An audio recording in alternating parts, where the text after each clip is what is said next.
verront leur retraite calculée sur les deux systèmes, le régime actuel jusqu'en 2025 et le régime à points ensuite. Une génération donc, voilà, une génération qui aura 18 ans en 2022, elle basculera à 100% dans le nouveau système. Certaines professions bénéficieront de dérogations. D'ailleurs, pour les policiers, c'est fait. Donc, ils arrêtent. Donc, ça maintient des régimes spéciaux. Voilà. Pompiers et militaires, on attend. Ils bénéficieront en tout cas d'aménagements. Les enseignants, ça c'est le gros point. On a vu que certains, avec les calculs, risquaient de perdre entre 500 à 800 euros au moment de leur retraite. Et là aussi, ça coince, bien sûr.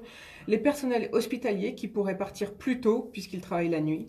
Et les régimes indépendants seront traités au cas par cas. Alors l'âge pivot, le fameux âge pivot fixé à 64 ans, en fait c'est le même qu'en 1980 et on aurait un bonus-malus si on part avant ou si on part plus tard. Lundi, je parlerai des différents régimes dans l'Union européenne parce que dans certains pays, on part déjà à 67 ans et l'Espagne va voter 67 ans, mais applicable en 2027. Mais j'en reparlerai lundi prochain. L'âge légal, en tout cas, restera bien à 62 ans, mais il y a bien ce pivot, cette borne, on va dire, soit 64 ans. Donc on a repoussé l'âge légal de la retraite. Voilà. Parce que c'est ça. Mais après, c'est un vrai choix, c'est de se dire, est-ce qu'on maintient le niveau des retraites ou est-ce qu'on joue sur l'âge? Et je pense que vu l'augmentation du niveau de vie, l'augmentation de la durée de vie, en bonne santé aussi, vu aussi que les études durent plus longtemps, je pense qu'il vaut mieux maintenir des niveaux de pension de retraite égales, voire supérieurs, qu'on peut à celles qu'on a aujourd'hui, mais repousser l'âge de la retraite à 65 ans, comme dans beaucoup de pays européens, vu qu'aujourd'hui c'est la moyenne européenne, plutôt que d'essayer de renier sur la pension en elle-même. Après, bon, c'est une réforme qui est évidemment qui est complexe, qui est compliquée à mener, mais qui se conflicte. Enfin, moi, mon inquiétude, c'est qu'on parle d'un régime universel et qu'on parle déjà de tout un tas d'options, de dérogations qui sont en fait une remise en place autrement de régimes spéciaux. Donc, soit on va jusqu'au bout, et à ce moment-là, on rentre dans la retraite à points, quitte à ce que le point soit un peu majoré pour certains métiers, qui est peut-être évidemment des exceptions. On parle de l'armée, c'est absolument évident qu'on n'est pas dans l'armée à 65 ans, en tout cas pas pour faire la même chose. Et puis je pense que c'est dommage aussi qu'on n'ait pas pris l'angle de l'adaptation des métiers.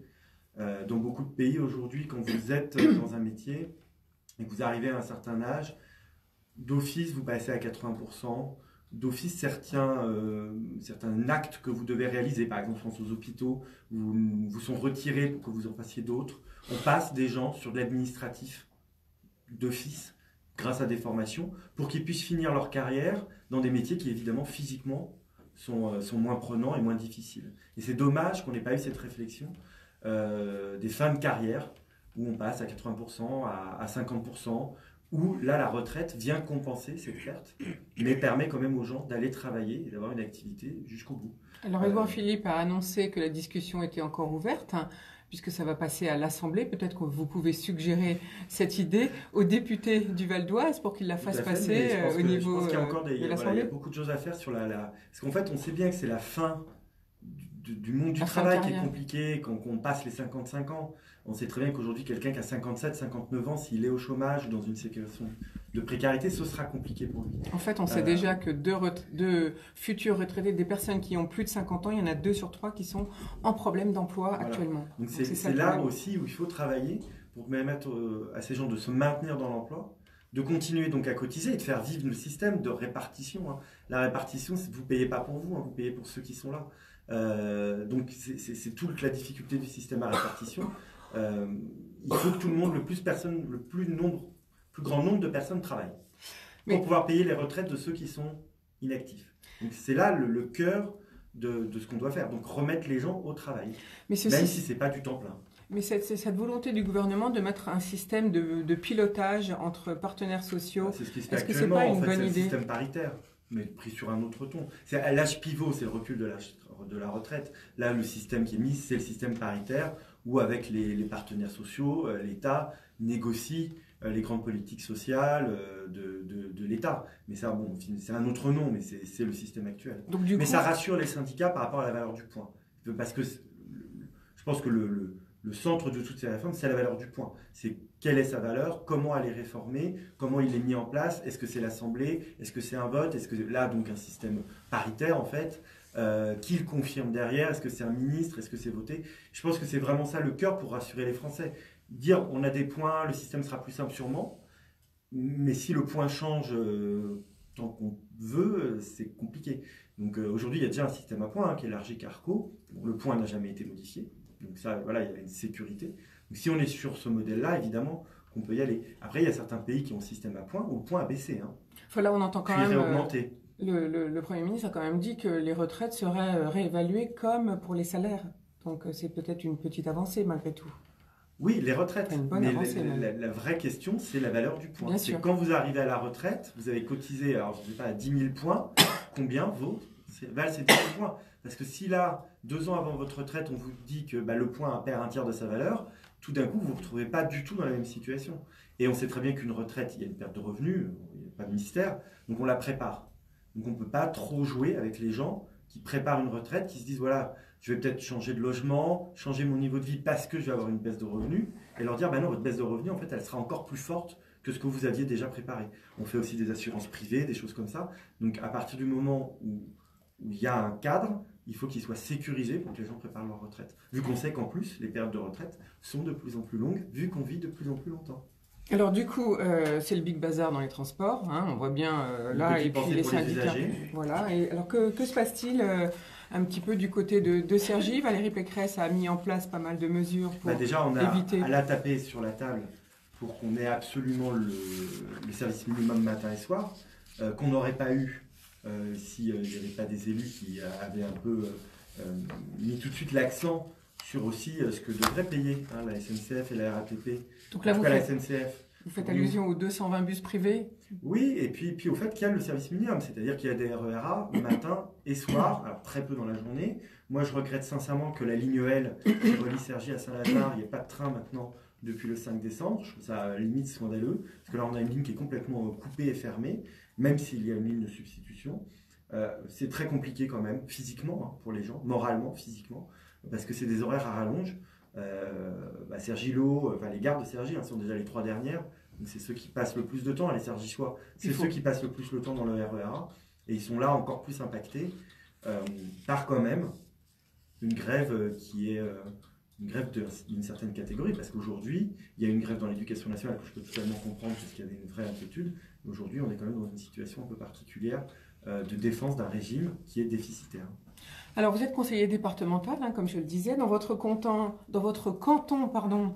plusieurs innovations. L'ouverture de la turbine, là, cette semaine. Oui, exactement. On a ouvert la turbine, donc à Port-Cergy, dans un bâtiment du département, qui va être géré par Starlab, donc qui est une entreprise qui gère les startups et les entreprises en pépinière. Donc en fait, c'est une pépinière plus, mais c'est pour que les gens comprennent. On prend des entreprises qui sont en train de se monter, des étudiants, des entreprises beaucoup plus matures mais qui ont besoin d'innovation.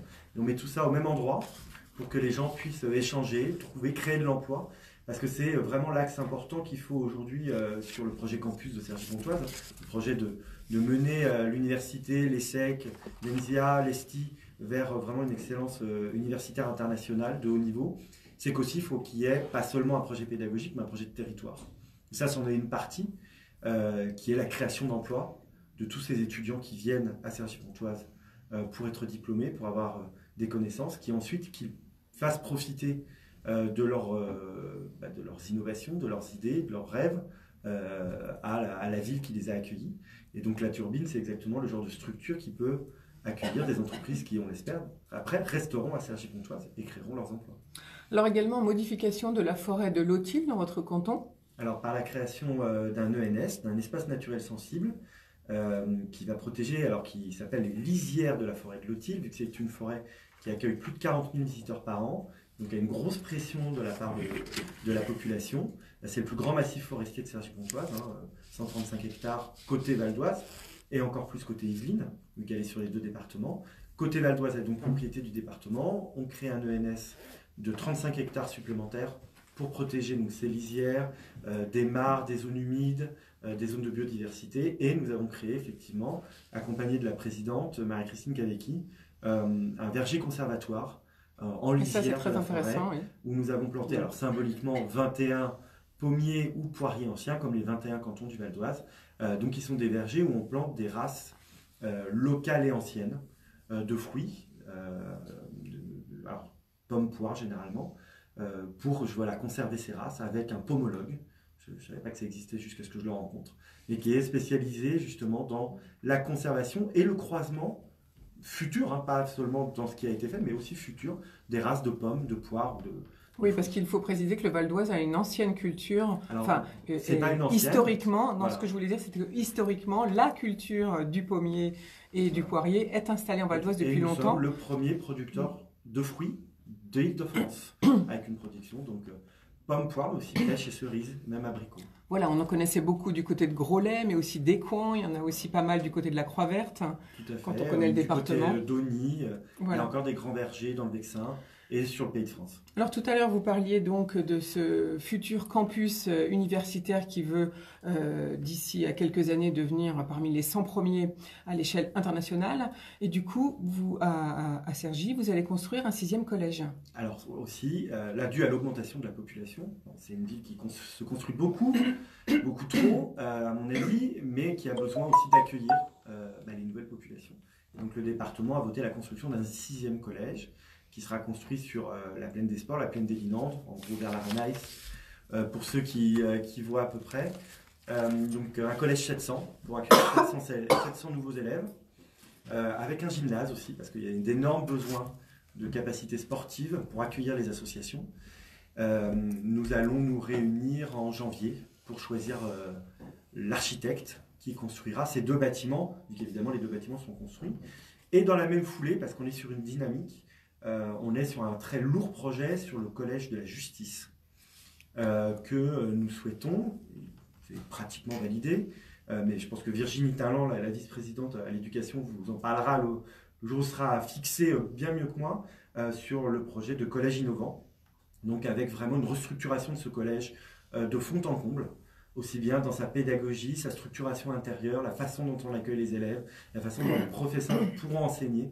Et donc là, avec une très lourde réorganisation de ce collège, point de vue matériel, mais aussi pédagogique. Alors Alexandre Pueyo, vous venez de dire qu'on construit trop finalement à Cergy, c'est ce que vous avez dit il y a quelques secondes. Est-ce que c'est pour cela que vous vous présentez à la mairie de Cergy? Pas que pour cela. Oui, c'est une partie de ma vision, évidemment. C'est parce que j'ai une vision pour Cergy. C'est une ville que j'habite depuis que je suis tout jeune, petit. On peut dire que vous avez 40 ans, de toute façon. Voilà, et j'y suis arrivé, j'avais 9 ans. Donc j'ai jamais quitté Cergy depuis cette date-là. Et oui, je pense que là, aujourd'hui, je veux simplement proposer un projet alternatif au Cergysois, une autre vision de la ville, de l'agglomération aussi, et notamment aussi sur l'équilibre entre les logements, l'emploi, les espaces verts, les transports.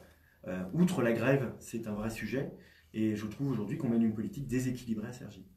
Alors j'ai remarqué dans votre annonce de campagne plusieurs sujets. J'ai remarqué l'éducation, la démocratie locale, la proximité, l'urbanisme, le logement, le développement durable, le sport, la sécurité, la tranquillité publique. Est-ce que pour vous, la ville a perdu une certaine dynamique? Elle a perdu, enfin non, elle n'est plus sur une dynamique. C'est-à-dire qu'aujourd'hui, la seule dynamique qu'on a à Cergy, c'est de construire des logements.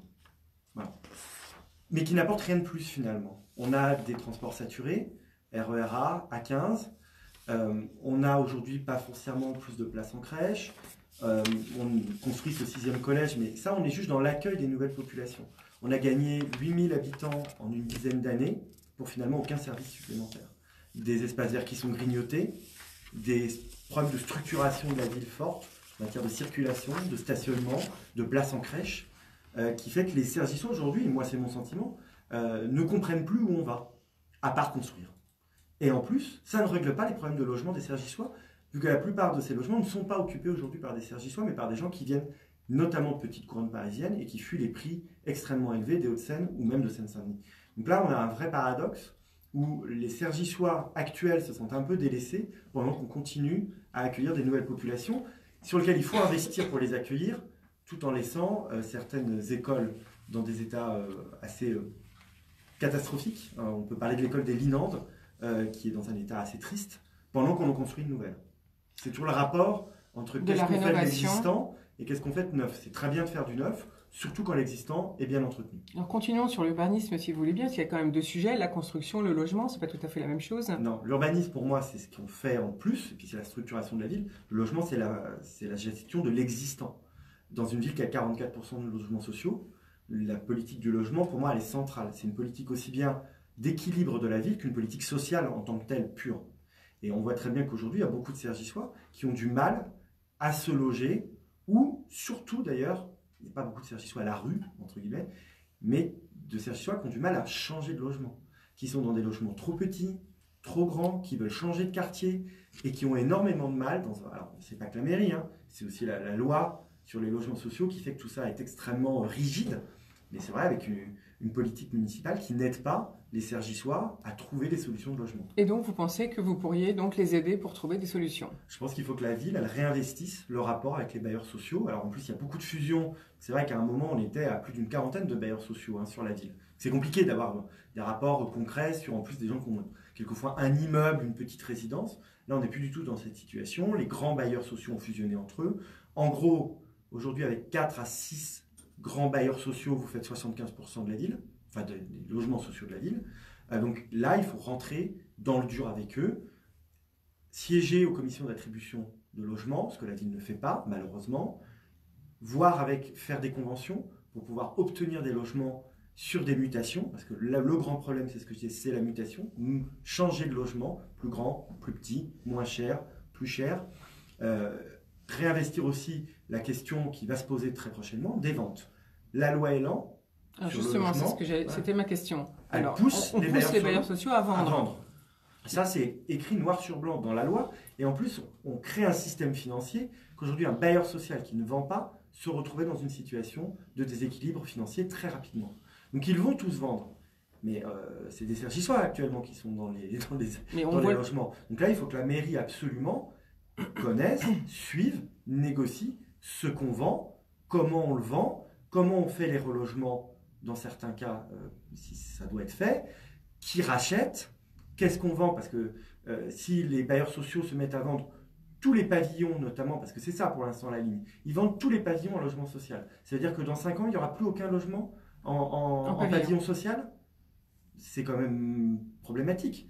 Évidemment, ils vendent les meilleures résidences, les plus petites, les plus neuves, généralement, ou rénovées. Donc il va rester quoi en logement social? Le vieux, l'invendable, dans lequel les habitants seront abandonnés. Il y a un vrai sujet là-dessus. Et puis il y a le sujet de l'entretien surtout, parce que quand on vend, on voit bien dans d'autres villes le problème de l'entretien ou des groupes d'immeubles. Il faut évidemment que les rénovations lourdes, notamment en matière énergétique, vous l'avez dit, je suis chargé du développement durable, mais tout ce qui est la rénovation énergétique des logements doit être fait avant, au niveau du chauffage, au niveau de l'isolation, au niveau aussi des fenêtres ou d'un certain nombre de choses comme ça. Il faut que ces travaux aient été faits. Et puis après, il y a une vraie question de vente à la découpe. C'est-à-dire que si pendant 20 ans, on se retrouve avec un bailleur social qui évidemment est sur le retrait, ne veut plus investir dans l'immeuble, mais toujours majoritaire avec des propriétaires privés, ce système-là ne fonctionne pas bien. Donc il faut aussi avoir une vente globale. Alors parlons du sujet du développement durable et donc de l'écologie, de l'environnement d'une manière générale. Que prévoyez-vous de faire? J'ai vu un projet que vous voulez faire sur les terrasses de Cergy-le-Haut.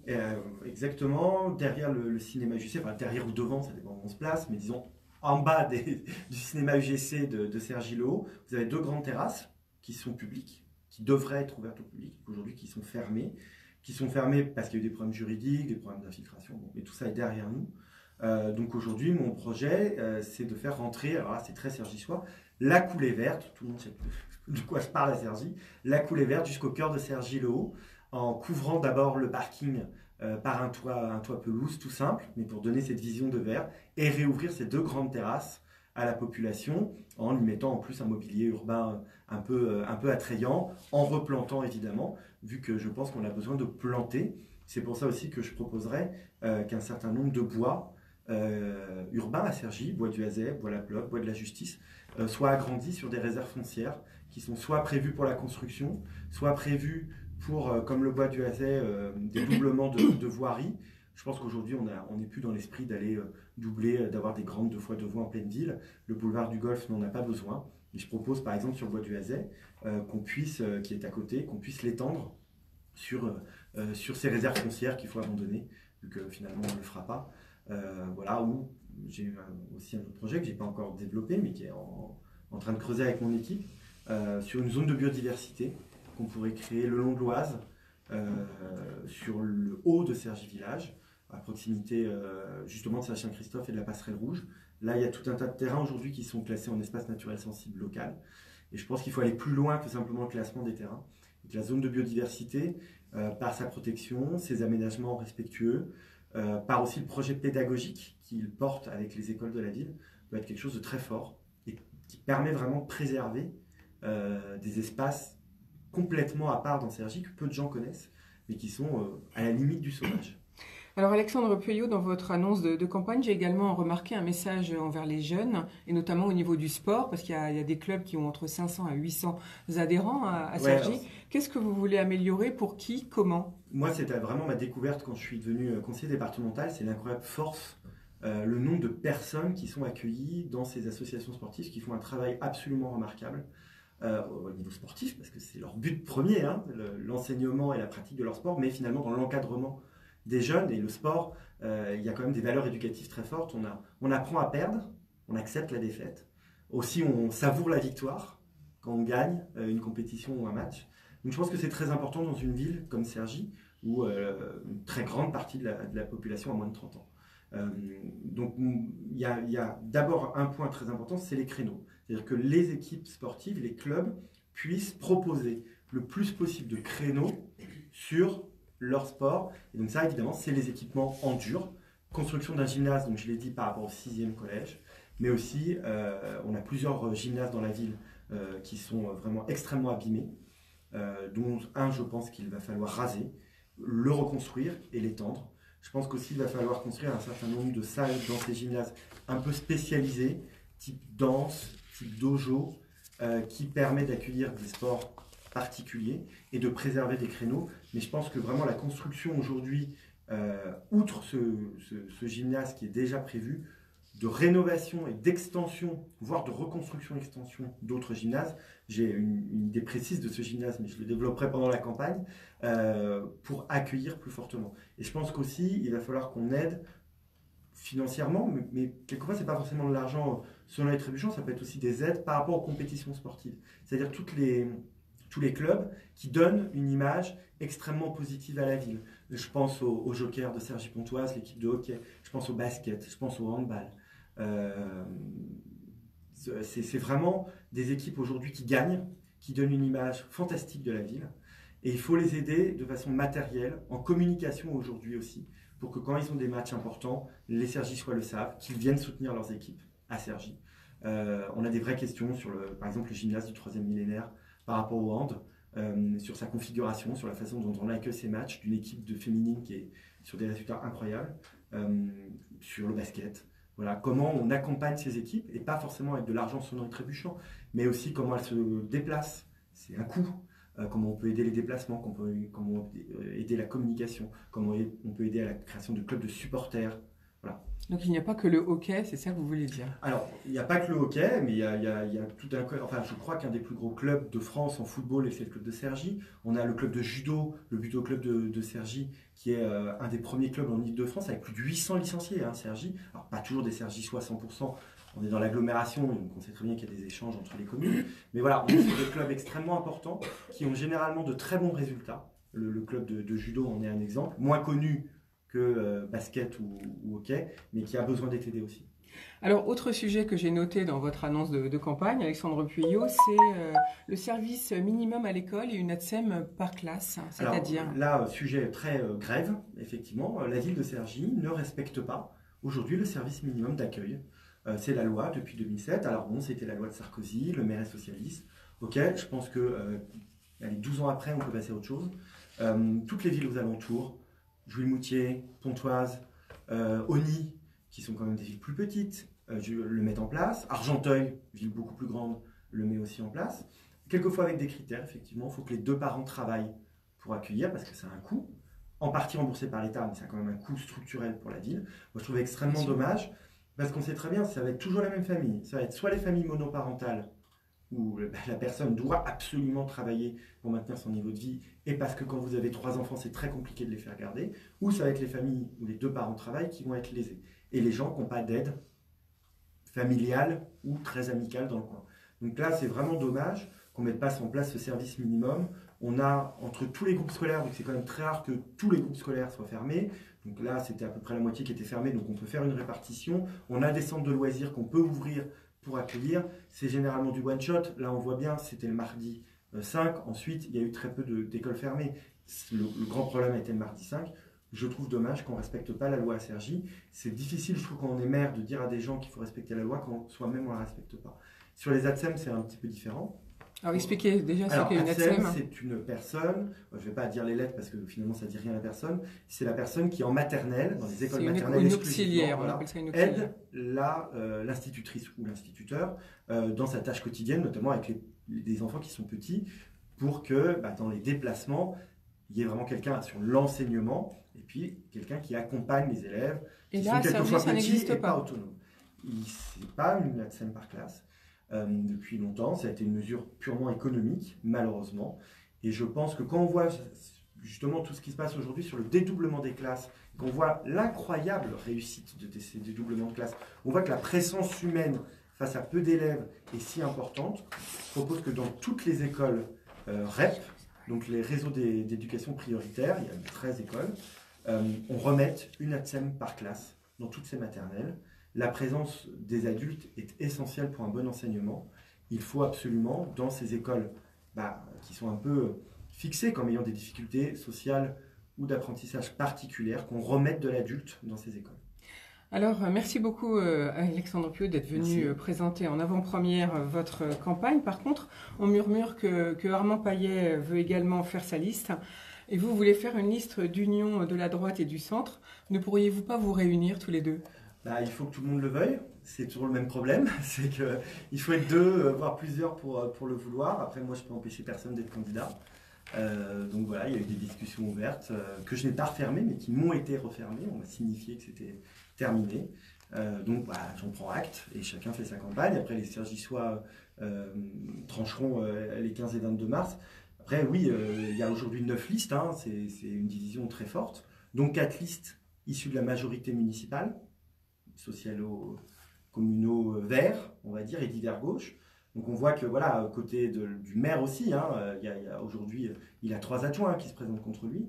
Donc je pense que ce n'est pas une bonne image, et je ne pense pas que 9 listes permettront aux Cergissois de réellement comprendre la vision politique de chacun, et je ne pense pas que ce soit franchement une bonne chose pour la participation non plus.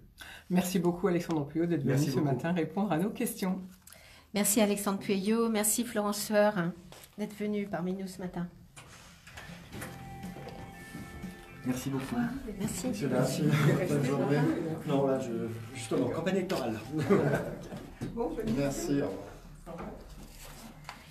IDFM, le bar de l'économie, on reste ensemble et on fait une petite pause avant de donner la parole à mes invités. Comment? C'est pas grave. Oui. Donc tu mets en sourdine. Hein, tu mets en sourdine. Donc vous vous déplacez là. Hein, vous mettez là, c'est bien. Parce que je vous ai bien dans le champ de vision là, comme ça. Tiens, vas-y, change de micro. Oui. Ouais.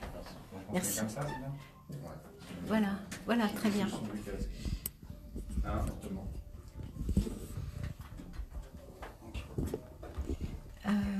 Avant, vous partirez pas avant que j'ai fait une photo, hein, parce que je la mets après sur LinkedIn.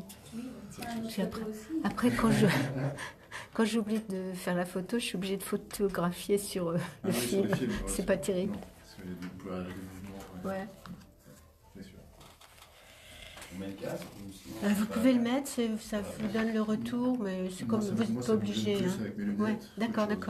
Ok, il n'y a pas de souci.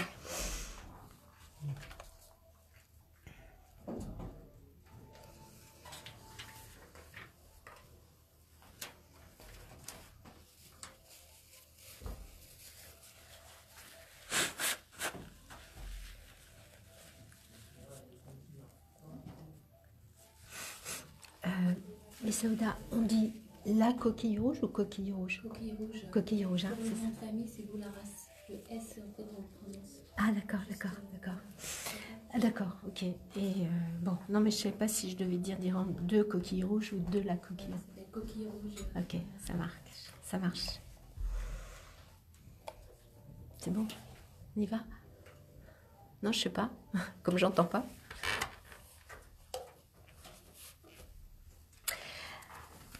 Radio EDFM, le bar de l'économie. Ce matin, je reçois Messaouda Boularas, fondatrice et dirigeante de Coquille Rouge, Eric Sieka, président de BATPro et directeur commercial chez Applium, Michael Seban, cofondateur et co-gérant de ProÉpargne.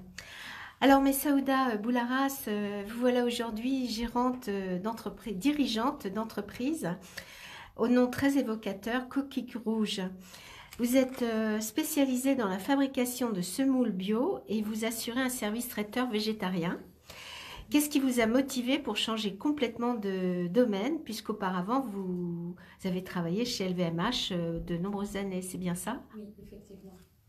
Donc oui, j'ai travaillé 17 ans chez LVMH, dans le management. Donc au bout de ces 17 ans, j'avais besoin d'autres challenges et c'est un cheminement aussi dans ma carrière. Donc voilà, je voulais vraiment aller. Et puis il y a l'entrepreneuriat aussi qui est vraiment à la fois une affaire de famille, mais une envie très très forte depuis très jeune âge, mon très jeune âge. D'accord.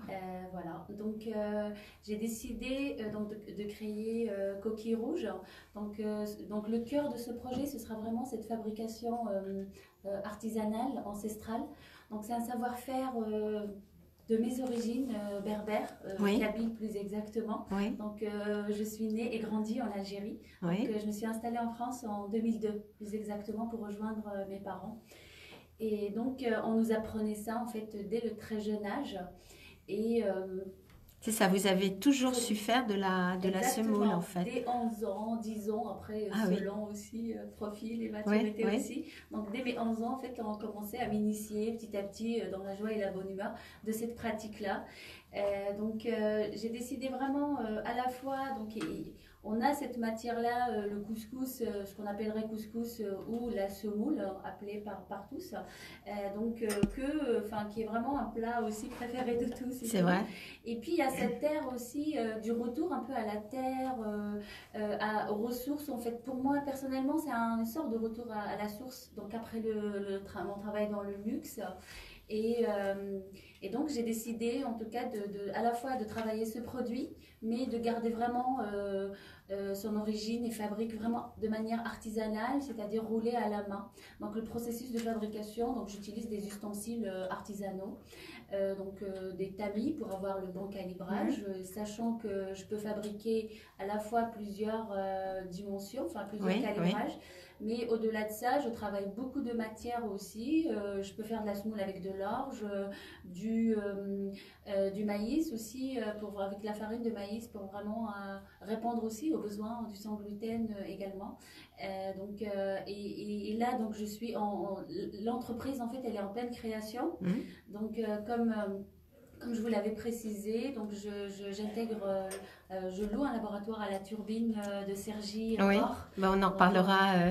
Je voulais vous demander, Messaouda, parce que là vous êtes en train de... je ne vais plus avoir de questions à vous poser. Donc, moi je voudrais revenir sur ce nom très évocateur, Coquille Rouge. Pourquoi avoir choisi cette raison sociale ?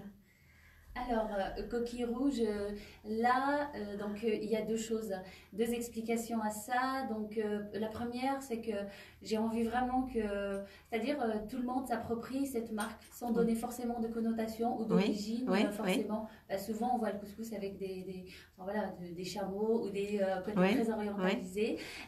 Et sinon, Coquille Rouge, c'est vraiment mon parcours aussi de femme, de maman. Et puis, mon projet qui sort aussi de sa coquille. Donc le rouge, c'est vraiment la féminité aussi. C'est la femme qui a décidé de se dire, ok, là je vais vraiment où j'ai envie d'aller en fait. C'est un cheminement et du développement personnel aussi. Donc voilà, oui. Puis le rouge, c'est une couleur qui donne du peps en fait. Oui, voilà. Donc est-ce que vous avez fait une étude de marché quand même avant de vous lancer dans cette activité? Oui, effectivement. Donc depuis le stade de l'idée où j'assistais à des événements, sachant que vraiment sur Cergy, même le Val d'Oise en général, on a vraiment cette chance d'avoir beaucoup d'organismes pour nous accompagner. Donc j'étais dès le début, en tout cas j'ai fait des démarches pour prendre contact avec Initiative 95. Oui, oui. Dès le début, ils m'ont accompagnée vraiment pas à pas, donc pour mon étude de marché et à la fois, c'est-à-dire les pistes quand on veut entreprendre. Sur quoi il faut aller, qu'est-ce C'est qu'il ça, faut ils vous ont sonder. bien guidé Voilà, comment dans cette sonder son démarche. marché parce que, en tout cas, personnellement, je suis sur un projet de niche, donc il faut vraiment être sûr que le besoin est là et on répond quand même à un besoin. C'est ça aussi le principe d'un projet. Et la Chambre des métiers aussi, puisque ça dépend de l'artisanat aussi. Donc, ils m'ont accompagnée également. Très bien. Alors, c'est vrai que je le dis régulièrement, mais nous recevons beaucoup d'intervenants qui ont la chance d'être aidés par Initiative 95, qui est vraiment un modèle d'aide financier dans la création d'entreprises. Alors, vous aviez commencé à nous parler des différentes étapes de la fabrication de la semoule. Donc voilà, dites-nous, je crois qu'il y a plusieurs étapes importantes. Oui, effectivement. Donc, pour commencer, on va parler de la matière première utilisée, ce qui s'appelle de la semoule de blé dur. Donc, mais alors, justement, excusez-moi, il faut que vous avez dû sélectionner des fournisseurs de blé au départ. Et sélectionner surtout les meuniers qui font la granulométrie dont j'ai besoin. Parce qu'aujourd'hui, pour justement ce besoin de fabrication, on ne peut pas utiliser une farine comme une farine, exemple de la boulangerie. Donc, on a vraiment besoin d'une granulométrie, ce qu'on appelle la semoule de blé dur moyenne. Et donc, pour l'obtenir, alors c'est pas tous les meuniers qui les font aussi, c'est vraiment sur commande. Ou sinon, vous avez des grandes fabriques alors qui les font, des moulins très connus, mais qui servent en tout cas des grands groupes comme Panzani et tout, puisque là, on est vraiment sur des quantités plus importantes.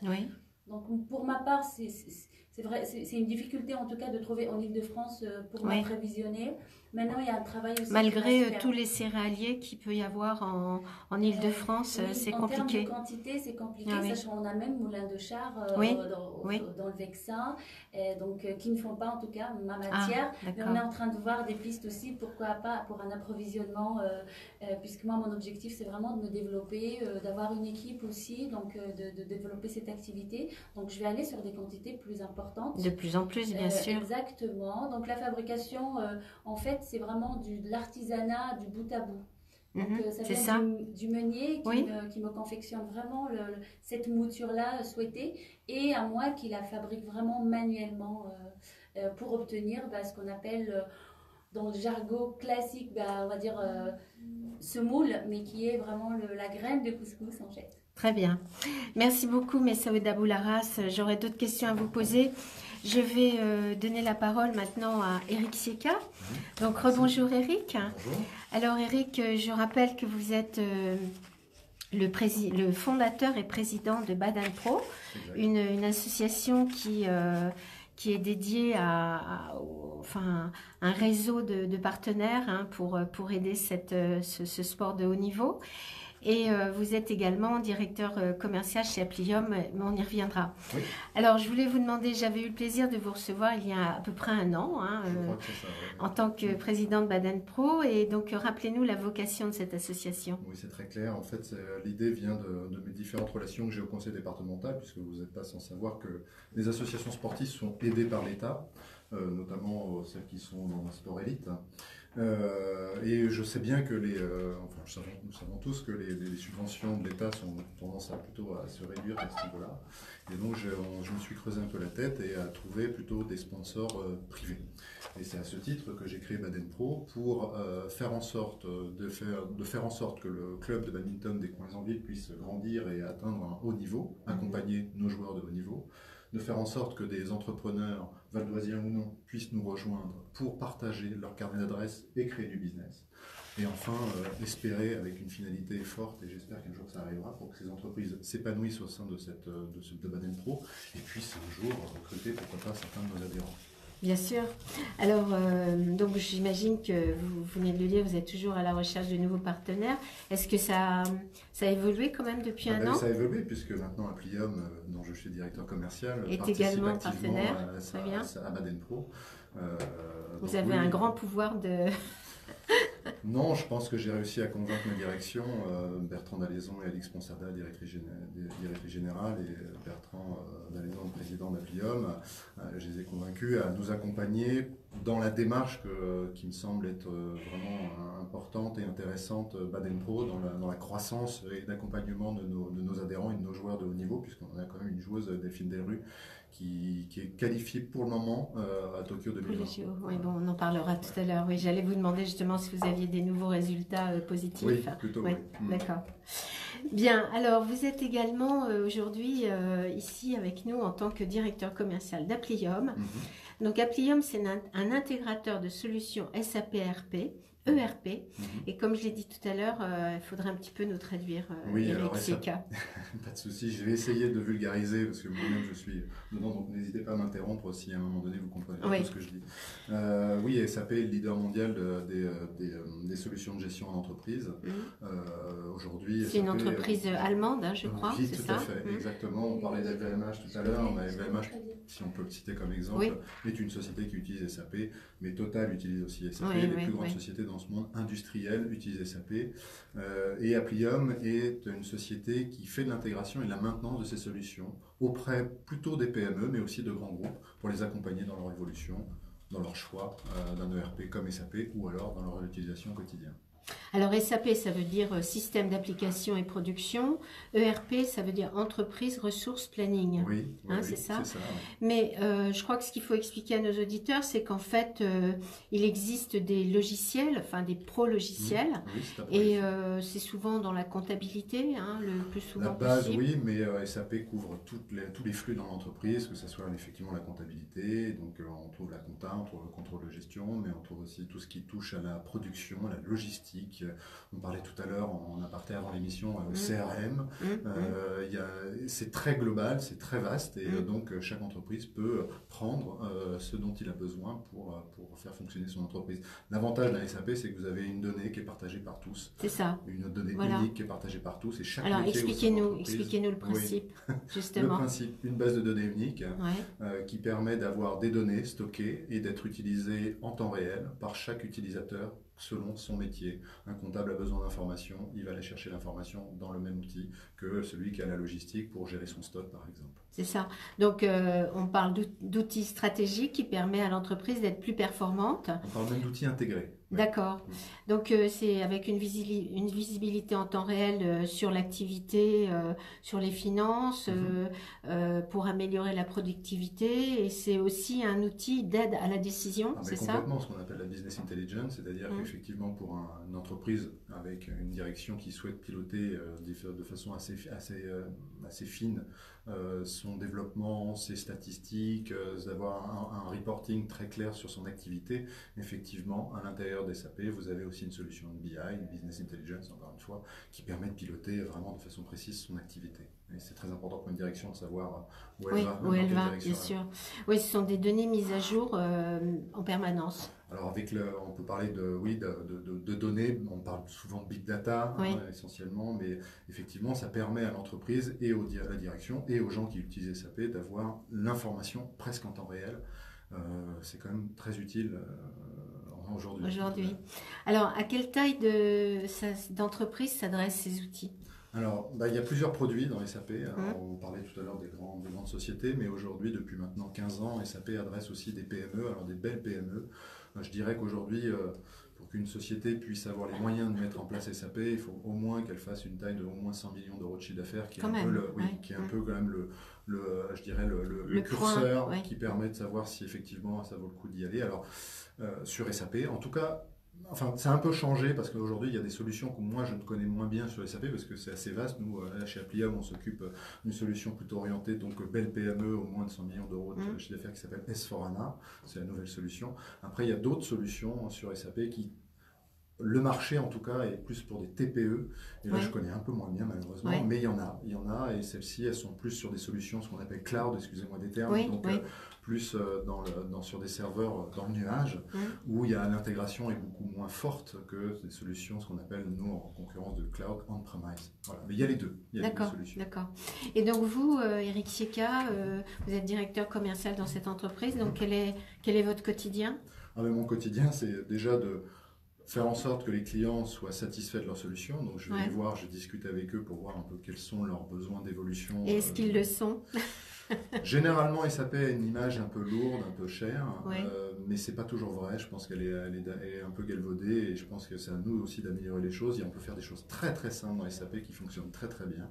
Oui, je pense qu'il faut surtout parler du retour sur investissement, probablement. Oui, et puis nous, on a fait le choix chez Applium d'avoir quand même des gens très experts dans leur domaine, ce qui permet d'aller à l'essentiel rapidement et de pouvoir justement accompagner nos clients. Alors nos clients et puis des prospects, donc mon quotidien, pour y revenir, c'est d'accompagner déjà une équipe commerciale à faire en sorte qu'ils s'épanouissent et qu'ils ramènent aussi un peu de business, parce que c'est aussi l'objet.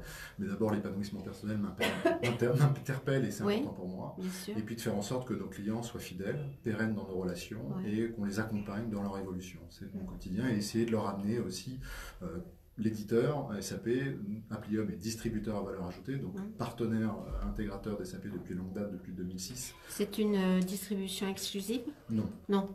Enfin, si, nous on est exclusif SAP, mais SAP a d'autres distributeurs. D'accord, d'accord.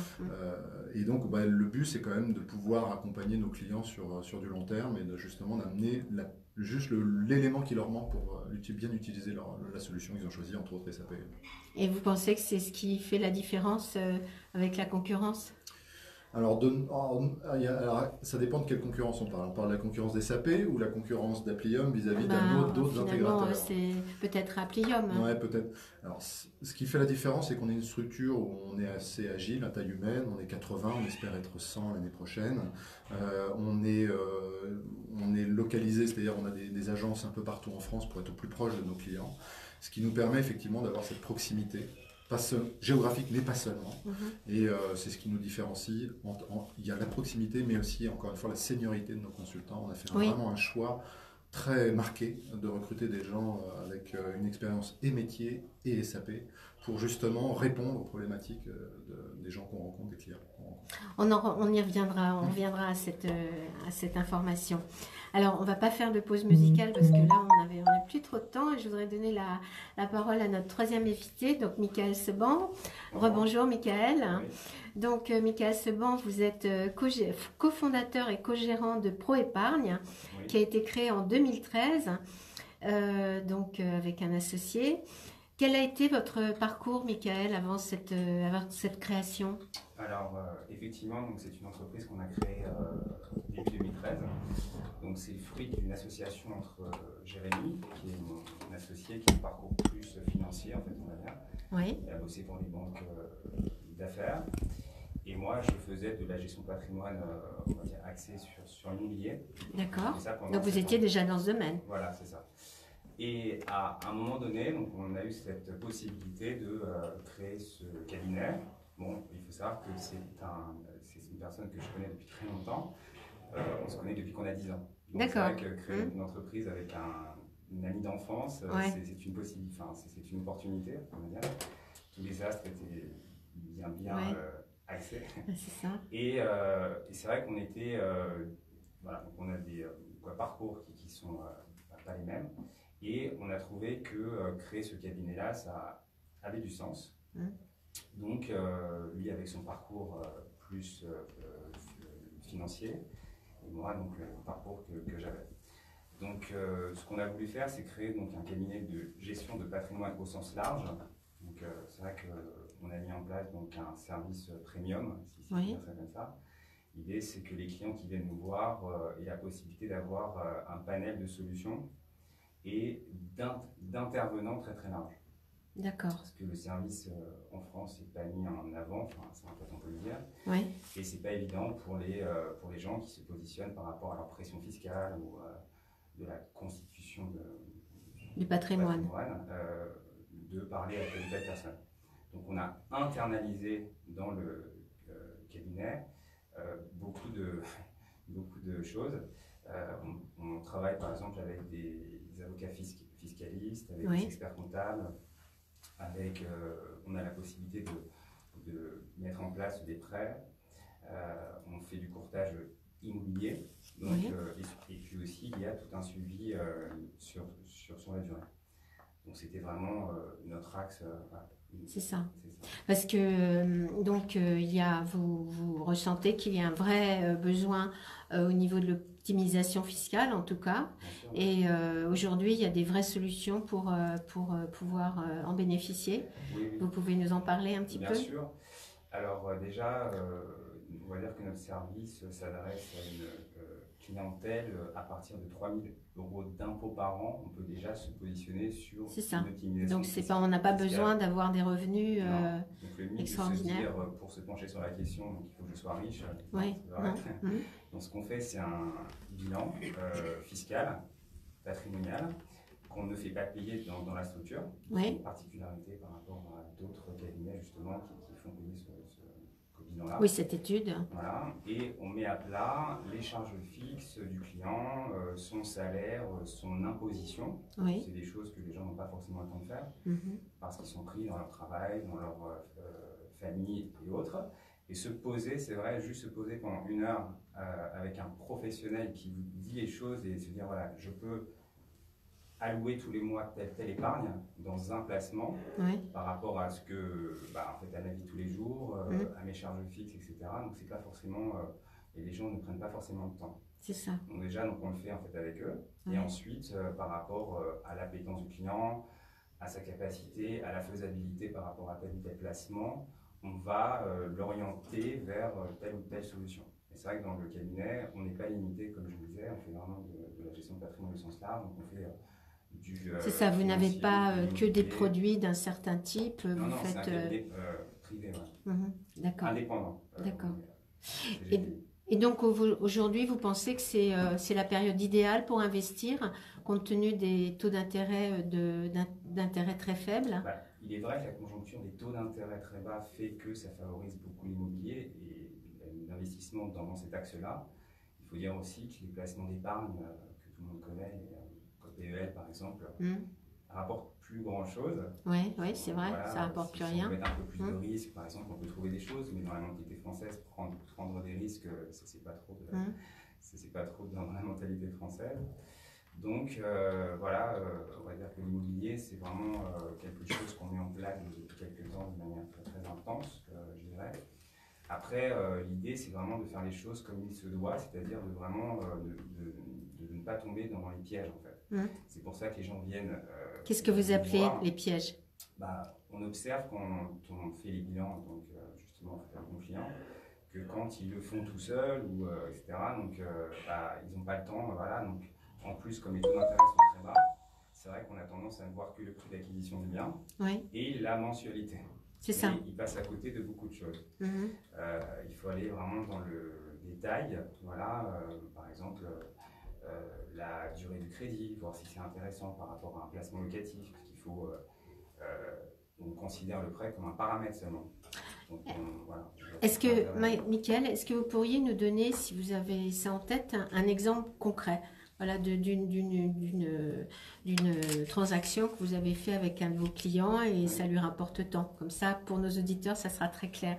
Oui. Par exemple, on va parler d'une personne, je ne sais pas, qui gagne, qui paye 4-5 000 € d'impôts par an, qui peut allouer dans un placement locatif 250 € par mois, par exemple, 300 € par mois. Donc ça, c'est très, très intéressant aussi. C'est-à-dire 250 €, c'est ce qu'il va payer pour rembourser le prêt. En net de toute taxe et de tout frais. Ça, c'est une notion qui est très importante en considérant tous les paramètres. D'accord. Parce que, c'est ce que j'ai dit tout à l'heure, quand les gens investissent maintenant, enfin souvent seuls, après il y a des gens qui ont un peu d'expérience, qui savent très bien et qui connaissent, mais ça c'est un peu à la marge.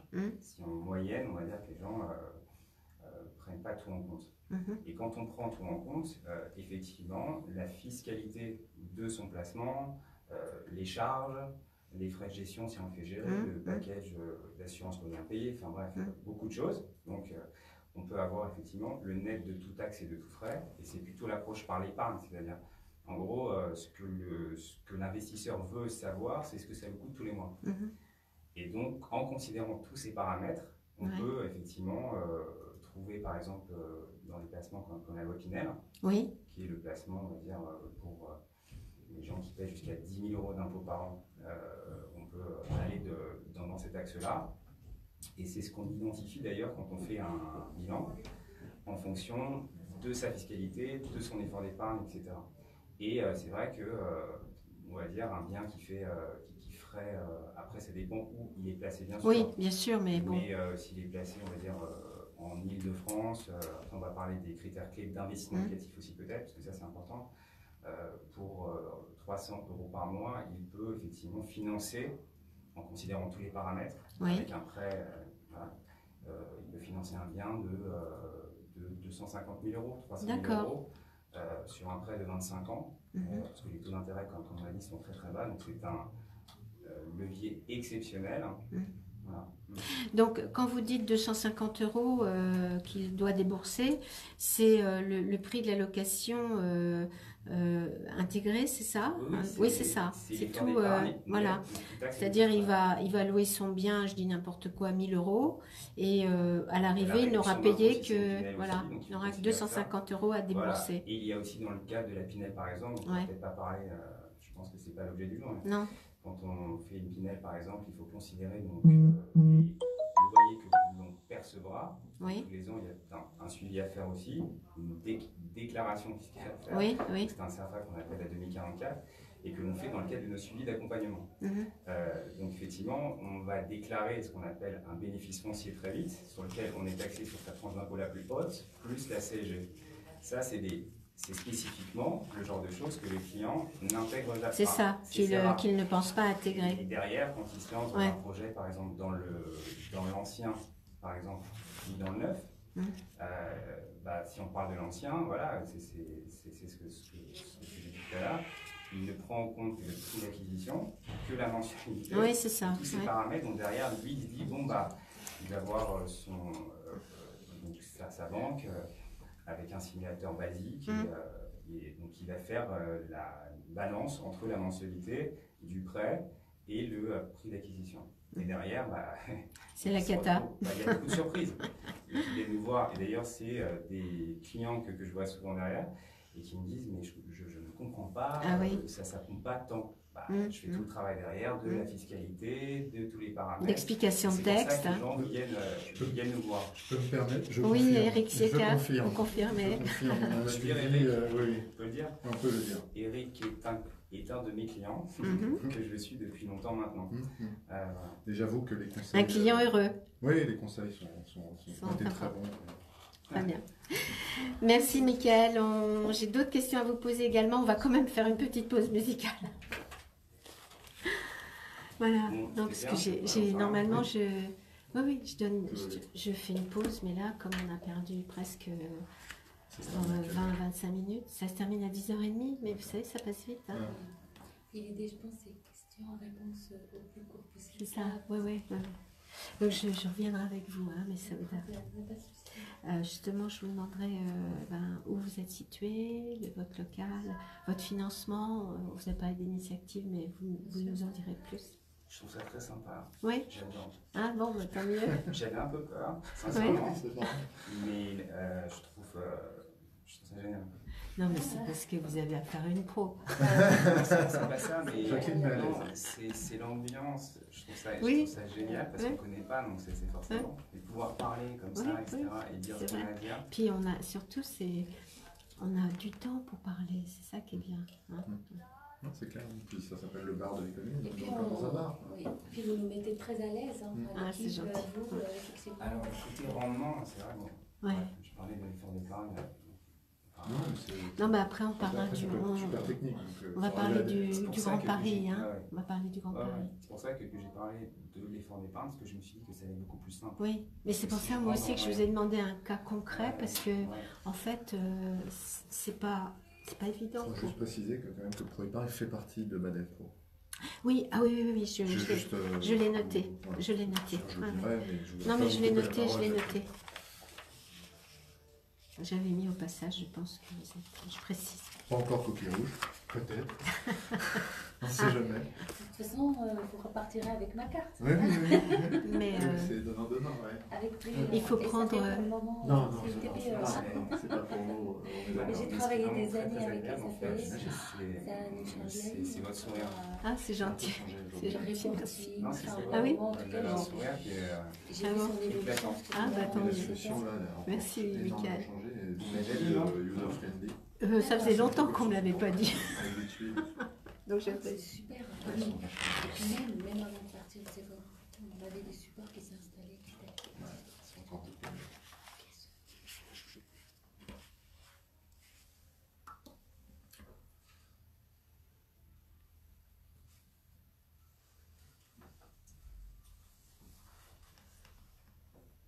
Radio IDFM, le bar de l'économie. Je suis toujours en compagnie de Messaouda Boularas, fondatrice et dirigeante de Coquille Rouge, Eric Sieka, président de Baden Pro et directeur commercial chez Applium, et Mickaël Seban, cofondateur et co-gérant de ProÉpargne. Alors Messaouda Boularas, je reviens vers vous parce que déjà je voudrais savoir où êtes-vous situé pour fabriquer ce moule bio. Comme je te l'ai dit auparavant, j'ai loué un espace à la Turbine, donc Oui, la Turbine Serge dont nous a parlé Alexandre Exactement. Puyot. Je suis Oui. très très contente en tout cas d'intégrer ce genre de structure qui est vraiment d'ailleurs qui a été inaugurée le 9 récemment Oui, oui. et donc qui permet vraiment d'un bon suivi en tout cas pour nous les jeunes entrepreneurs, les jeunes entreprises et sinon tout son écosystème est vraiment un terrain d'innovation, on trouve plein de choses donc je suis très contente donc je serai là-bas, j'ai mon laboratoire de fabrication où je vais faire mijoter mes recettes et ma fabrication. Très bien. Alors, donc vous nous avez parlé d'Initiative 95. Quel apport avez-vous reçu de Initiative 95? Initiative 95 m'a apporté, c'est-à-dire énormément, dès le début au stade d'idée où j'ai assisté à des ateliers, où on arrive là, j'accouche un peu de mon projet, puisque ça fait à peu près 9 mois depuis que je travaille. Donc Oui, c'est une vraie gestation. Effectivement, donc ils m'ont permis à la fois de mettre à ma disposition des outils et du conseil, mais au-delà de ça, j'ai eu la chance en tout cas d'être financée par eux. Et donc ce genre de structure, Initiative 95, est très porteuse en tout cas, ça encourage énormément l'entrepreneuriat je rappelle que Initiative 95 en fait prête de l'argent à taux zéro, c'est ça? Exactement, c'est ce qu'on appelle important. le prêt d'honneur. Donc on est vraiment sur un prêt à taux à zéro qui, selon en tout cas projet et besoin aussi. Et sinon, avec ça, je suis financée également par une banque. C'est ça, ça donne confiance à la banque qui accepte de vous suivre. Franchement, je me suis challengée à voir chaque banque moi-même et tous sont passés par des intermédiaires. Et finalement, j'ai eu 3 propositions et je suis très contente et très fière. Maintenant, le vrai travail va commencer. Aussi. Alors aujourd'hui, quels sont vos clients? Messaouda Boularas. Je vais parler plutôt de cible clientèle parce que, comme je vous l'ai dit, donc les locaux à la Turbine, pour rappel, donc ce sera livré entre mi et fin janvier officiellement. Oui. Donc effectivement, il y a eu l'inauguration, mais ce qui s'est passé, c'est vraiment sur une partie qui est vraiment finie. Donc c'est on arrive, excusez-moi, vous pouvez me rappeler la question? Je demandais quels étaient vos clients aujourd'hui. Alors oui, les clients, ce sera plutôt les plateformes en ligne, tout ce qui est AMAP, comme Bio tout court d'ailleurs avec D'accord, oui. On a fait des tests, Fourmilière 95 aussi avec très bien. Oui. J'avais vu qu'elle avait fait votre émission également. Et donc les plateformes en ligne et sinon les professionnels de la restauration aussi. Donc, je leur livre en fait des produits sur mesure. Donc, pour tout ce qui est plateforme en ligne, ils auront le choix entre mes produits, soit préparation toute faite pour les pauses déjeuner, ou sinon la partie séchée, puisqu'il y aura un produit qui sera dédié à la distribution, c'est du couscous en fait séché avec un séchoir à pâte plus exactement. Et il y aura également la distribution bio la grande distribution bio et vrac, on est en plein dedans. D'accord. Donc effectivement, donc en gros, donc je propose ça contient 2 activités puisque on est dans la fabrication et bien évidemment il y a la partie traiteur C'est pour ça. les événements. Oui. Donc aujourd'hui j'ai servi, du coup mon étude de marché en fait je l'ai faite vraiment pas à base que de chiffres de la semoule et les besoins des gens, plus à base de dégustation.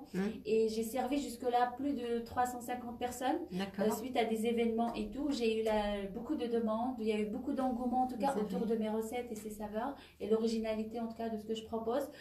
Donc je me suis dit ok, on va aller sur aussi une prestation végétarienne. C'est ça, voilà. vous spécialisez dans le traiteur végétarien. Oui, franchement, pour le moment, oui, parce que c'est ce qui fait l'originalité très tendance, aussi en des plus. recettes. Ouais. Parce qu'aujourd'hui, on a des restaurants qui proposent complètement un couscous avec les 3 ou 4 viandes. Enfin voilà, donc qui seront mes clients en plus. Donc l'idée, Bien c'est sûr. de proposer autre chose.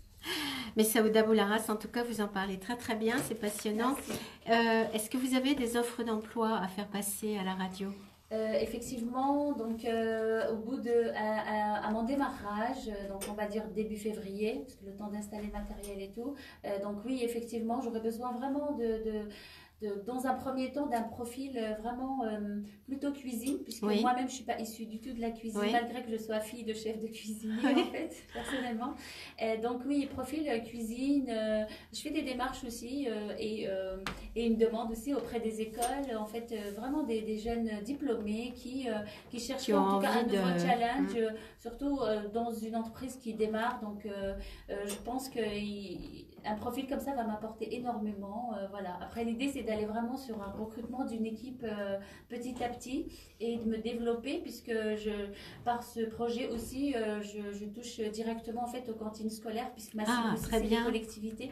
D'ailleurs il y a quelque chose qui est en train de se faire au niveau des cantines des collèges avec des contacts. C'est l'avantage aussi d'être à la turbine puisque dans cette structure en fait oui, ça facilite. Vous bénéficiez justement du réseau. L'écosystème valdoisien aussi, même du territoire. Donc, c'est ça l'avantage. Très bien. Alors, si on veut vous contacter, que faut-il faire? Donc, ça sera plutôt... Alors, le téléphone, c'est 06 79 03 20 Coquille Rouge.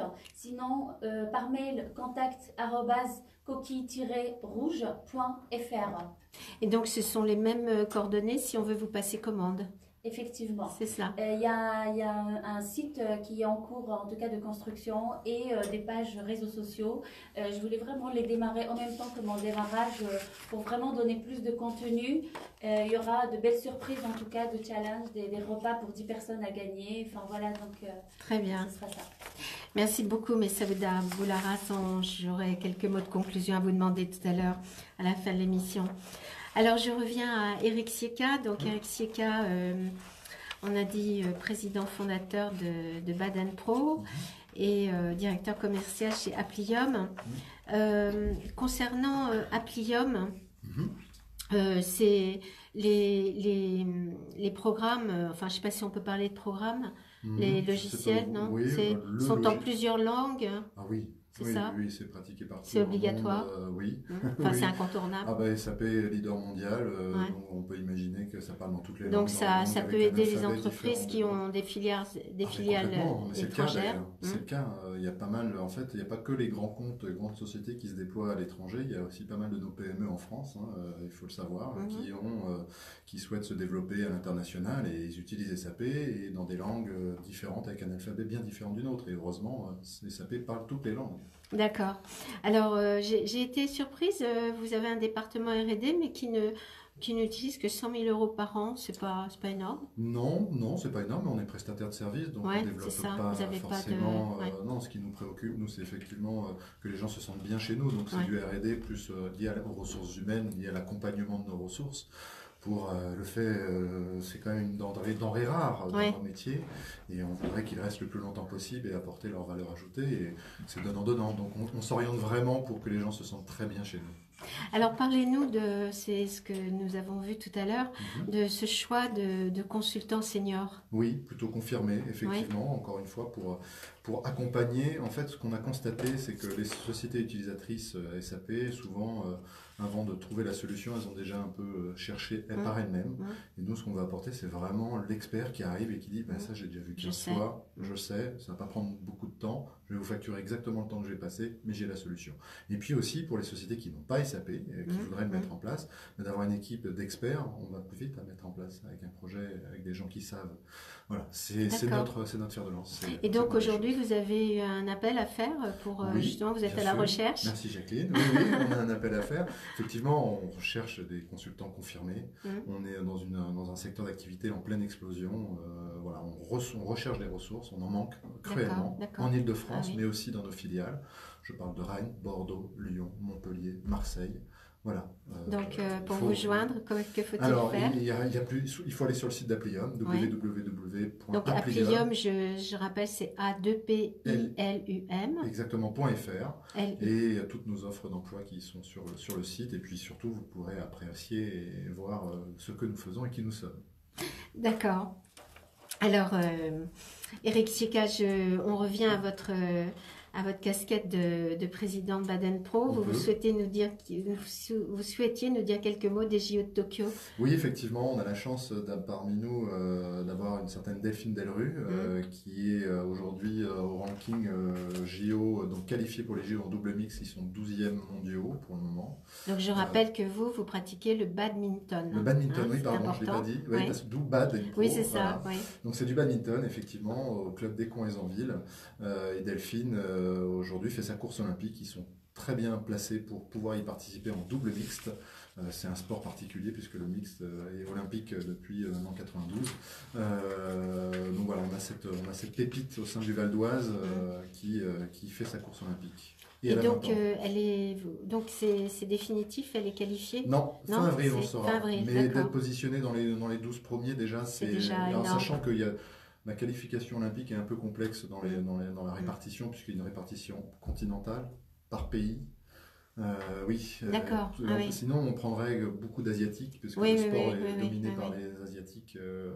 Voilà. Et donc, pour avoir une répartition, c'est ce que voulait Coubertin, et elle continue à l'être, c'est de pouvoir avoir des représentants de chaque continent. Donc on en profite un petit peu.